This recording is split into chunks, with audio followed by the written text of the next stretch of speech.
நாங்கள் எதிர்பாராத விதமாக உங்களை பார்க்க வந்திருக்கிறோம். ஹல்லேலூயா. சத்தமாக ஹல்லேலூயா சொல்லுங்க.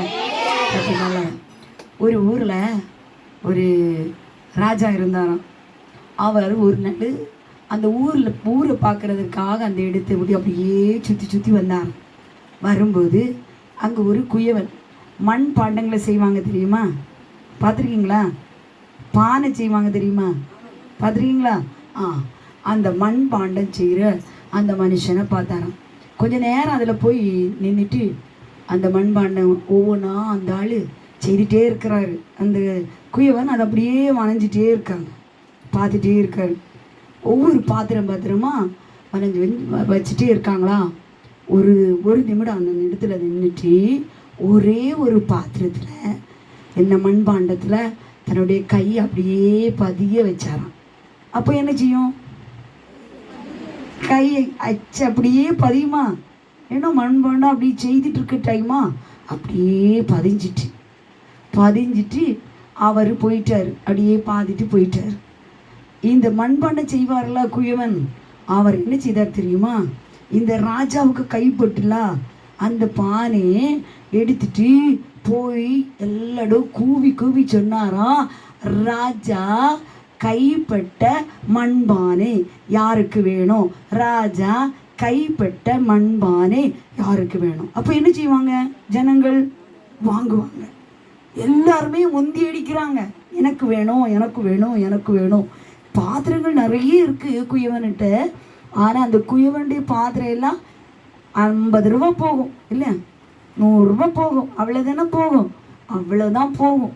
இப்போ ராஜா கைப்பட்ட மண்பானைன்னு சொன்னோன்னே அந்த தேசத்தில் உள்ள எல்லா மக்களும் போட்டி போட ஆரம்பித்தாங்க. இப்போ 50, 100, 200, 300 அப்படி போய் அந்த பானையுடைய விலை 50,000க்கு மேலே போயிடுச்சு.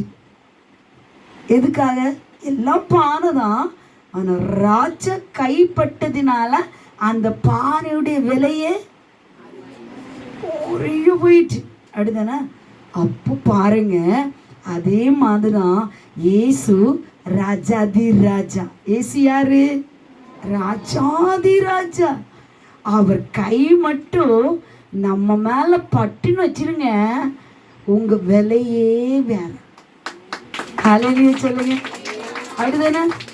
இயேசுப்பா கை மட்டும், இயேசு ராஜாதி ராஜா. அவருடைய கை நம்ம எல்லாரும், நீங்க பார்த்தா சின்ன குட்டி தம்பி மாறு, நீங்க சின்ன குட்டி தங்கச்சி மாறு, பார்க்கறதுக்கு எல்லாரும் ஒன்று மாதிரி தான் இருக்கிறீங்க.